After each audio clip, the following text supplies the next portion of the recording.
खुद के लिए जिया तो क्या जिया, दूसरों के लिए जीना ही जिंदगी है। एक गरीब किसान की दुख भरी कहानी। एक बड़ा ही अमीर आदमी एक गांव में रहता था। उसको अपने अमीरी पर बहुत घमंड था, जैसे कि ज्यादातर पैसे वालों को होता है। वह जिस गांव में रहता था वहां पर ज्यादातर लोग खेतों में काम करने वाले किसान थे। इन सभी किसानों के पास जितनी जमीन थी उससे कई गुना ज्यादा जमीन इस अमीर सेठ के पास थी। कई गरीब किसान तो इसके लिए इसके खेतों में काम करते थे। इसी गांव में राजू नाम का एक बड़ा ही मेहनती और सच्चा किसान रहा करता था। राजू का परिवार थोड़ा बड़ा था। उसके परिवार में उसके बूढ़े माँ बाप, पत्नी और 3 बच्चे थे जो अभी काफी छोटे थे। राजू के पास ज्यादा जमीन नहीं थी, लेकिन जितनी भी थी उसमें वह बड़ी मेहनत और लगन से काम करता और अपने परिवार का पेट पालने लायक कुछ अनाज उगा लेता था। बाकी के किसान भी ये देखकर हैरान रह जाते कि कोई कैसे इतनी सी जमीन में इतना ज्यादा फसल उगा सकता है। एक मर्तबा उस गांव में काफी ज्यादा बारिश हुई, जिसके चलते कई किसानों की फसलें बर्बाद हो गयी, जिनमें से एक राजू भी था। अब राजू संकट में पड़ गया, क्योंकि उसके परिवार में उसके अलावा कोई और कमाने वाला था नहीं और अपने परिवार को भूखा मरते हुए वो देख नहीं सकता था।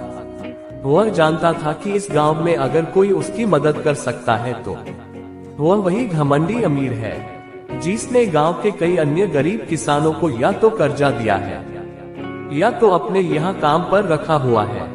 हाथ पर हाथ धरे बैठे रहने के बजाय उसने इस आदमी के पास जाने का फैसला किया और एक दिन उनके पास पहुंच गया। उसके पास पहुंचकर राजू बोला, सेठ जी आपकी बहुत मेहरबानी होगी अगर आप मुझे थोड़ा सा कर्जा दे दे तो, जिससे मैं अपने खेतों में फिर से कोई फसल उगा सकूं, या फिर आप मुझे अपने यहाँ नौकरी दे दे ताकि मेरे परिवार को 2 वक्त का खाना मिल सके। घमंडी सेठ को उसकी इन बातों से कोई मतलब था नहीं, लेकिन गांव के सारे लोगों की तरह वह भी यह जानता था कि राजू कितना मेहनती है और वह जिस भी खेत में काम करेगा वहां वह 2 गुनी फसल उगा सकता है। सेठ ने सोचा, अगर मैं इसे पैसे उधार देता हूं तो शायद यह इस स्थिति में नहीं है कि मुझे वापस लौटा सके, लेकिन अगर मैं इसे अपने खेतों में काम करवाता हूं तो मुझे जरूर दुगना फायदा होगा। सेठ राजू से बोला, देख भाई, पैसा तो मैं तुझे दूंगा नहीं और मेरे पास अभी खेतों में काम करने के लिए कई किसान पहले से मौजूद हैं, लेकिन तुझ पर तरस खाकर मैं तुझे अपने खेतों में नौकरी देता हूँ, पर मैं तुझे इसके लिए ज्यादा पैसे नहीं दूंगा। बाकी किसानों को मैं 300 रुपया देता हूँ, मैं तुझे 2 ही दे पाऊंगा। राजू ने सेठ की शर्त मान ली और उसी दिन से सेठ के खेतों में काम करना शुरू कर दिया। 2 महीनों तक नियमित वो सेठ के खेतों में जाकर कड़ी मेहनत करता और देखते ही देखते 4 महीने का काम उसने अपनी मेहनत से 2 महीनों में ही खत्म कर दिया। सेठ उसके काम से काफी खुश था, लेकिन वह कभी उसको यह जताता नहीं था। जब सेठ ने देखा कि उसका खेतों का काम अब खत्म हो चुका है, अगर वह राजू को काम से निकाल देता है तो उसके 2 महीनों के पैसे बच जाएंगे। तब सेठ ने राजू को काम से निकालने का फैसला किया। एक बार सेठ को ये विचार भी आया कि इतना मेहनती आदमी शायद उसे दोबारा ना मिले, लेकिन फिर उसने सोचा कि जब अगले साल काम आएगा तब उसे फिर से नौकरी पर रख लेगा। आखिर इस गांव में उसके अलावा है ही कौन जिसके आगे ये लोग अपने हाथ फैलाएंगे।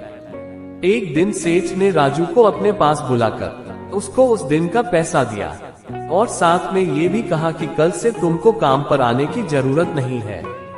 अब मेरे पास तुम्हारे लिए कोई काम नहीं बचा है। जब मेरे पास काम आएगा तो मैं तुम्हें बुला लूंगा। ये सुनकर राजू का दिल बैठ गया। पिछले 2 महीनों से कम ही सही उसके बच्चों और परिवार के पेट में अन्न का दाना जा तो रहा था, अब वह क्या करेगा। यही सोचकर उसकी आंखों से आंसू निकल आए। राजू ने सेठ के पैर पकड़ लिए और गिड़गिड़ाने लगा, सेठ जी मुझे इस काम की बहुत जरूरत है, मुझे मत निकालिए। अपने मतलब से मतलब रखने वाला सेठ टस से मज ना हुआ। उसने खरी खोटी सुनाकर राजू को वहां से चलता कर दिया और मन ही मन 2 महीनों की तनख्वाह बचने से खुश होने लगा। अगले दिन जब सेठ सवेरे उठा और अपने आंगन में आया तो उसने देखा कि राजू उसके आंगन में बैठा है। सेठ ने उसको पास बुलाकर पूछा कि क्या हुआ, तुम क्यों यहाँ पर बैठे हो। राजू बोला, सेठ जी मुझे वापस काम पर रख लीजिए, आप जानते ही हैं मेरी आर्थिक परिस्थिति कैसी है, थोड़ी दया कीजिए। लेकिन सेठ ने उसकी एक न सुनी और फिर एक बार उसे बुरा भला कहकर वहां से जाने के लिए कहा। बेचारा राजू अपना सिर नीचे झुका के वहां से चला गया। अगले दिन फिर यही घटना दोहराई गई। राजू फिर सेठ के आंगन में बैठा था। सेठ ने फिर उसको वहां से जाने के लिए कहा। यही घटना अगले कई दिनों तक चलती रही। अब तो राजू सेठ के हकालने पर भी वहां से नहीं जाता था और वहीं पर बैठा रहता था। एक बार सेठ ने उससे पूछ लिया, तुम कैसे आदमी हो, मैं तुम्हारा इतना अपमान करता हूँ लेकिन तुम्हें कोई फर्क ही नहीं पड़ता। तब राजू ने सेठ से कहा, बुरा तो बहुत लगता है सेठ जी, लेकिन जब घर जाता हूँ और भूख से बिलखते अपने माँ बाप और बच्चों को देखता हूँ तब यह अपमान मुझे कुछ भी नहीं लगता। इतना सब कुछ होने के बाद भी सेठ का दिल जैसे पत्थर का बना हुआ था। उसने राजू को अभी तक काम पर नहीं रखा और न ही उसका ऐसा करने का कोई इरादा था। एक दिन सेठ ने सोचा कि कुछ दिनों के लिए किसी और गांव चला जाता हूं ताकि राजू से पीछा छुड़ा सकूं। अगले दिन राजू के आने से पहले ही सेठ अपने परिवार को लेकर अपने किसी संबंधी के यहाँ चला गया और वहां पर 10 दिनों तक रहने के बाद फिर अपने गांव अपने घर वापस लौटा। घर लौटते ही सेठ ने आसपास हर जगह नजर दौड़ाई तो पाया कि वहां पर अब राजू नहीं था। सेठ ने सोचा, मेरी तरकीब काम कर गई, लगता है राजू से अब पीछा छूट गया है। हालांकि अब सेठ के द्वार पर राजू नहीं बैठा था, लेकिन राजू का विचार अभी भी सेठ के मन में घर कर बैठा था। सेठ सोच रहा था, राजू इतनी जल्दी हार मानने वाला आदमी तो नहीं दिखता है, उसके साथ क्या हुआ होगा, क्या उसे कहीं कोई और काम मिल गया होगा या फिर और कुछ। इन विचारों ने सेठ को बेचैन कर दिया और आखिरकार सेठ को राजू की खबर लेने के लिए गांव में जाना पड़ा। सेठ को राजू का पता नहीं मालूम था, इसलिए अड़ोस पड़ोस के अन्य किसानों से पूछने पर पता चला कि राजू घायल हो चुका है और अपने घर पर आराम कर रहा है। सेठ ने जब उसके घायल होने का कारण लोगों से पूछा तो सेठ को पता चला कि जब सेठ अपना घर छोड़कर किसी और गांव में गया था तब बंद घर देखकर कुछ चोर उसके यहाँ चोरी करने आए थे, जिनको रोकने की कोशिश करते हुए हाथापाई में राजू जख्मी हो गया था। ये सब जानने के बाद सेठ का पत्थर का दिल भी अब मोम की तरह पिघल गया। सेठ को अपने किए पर पछतावा होने लगा। सेठ ने अपने आप को याद दिलाया कि कैसे उसने एक शरीफ और सच्चे आदमी को ज्यादा काम करवा कर भी उसको पूरा पैसा नहीं दिया और जिसको गले से लगाना चाहिए था उसे ठोकर मारकर भगाता रहा। सेठ राजू का घर का पता पूछकर उसके घर पहुंचा तो देखा कि राजू की घर की हालत बहुत खराब है। उसका परिवार भूख से बेहाल है और वो खुद अपने हाथ पैर पर चोट के साथ एक खाट में पड़ा हुआ है। ये दृश्य देखकर सेठ की आंखों से आंसू बह निकले।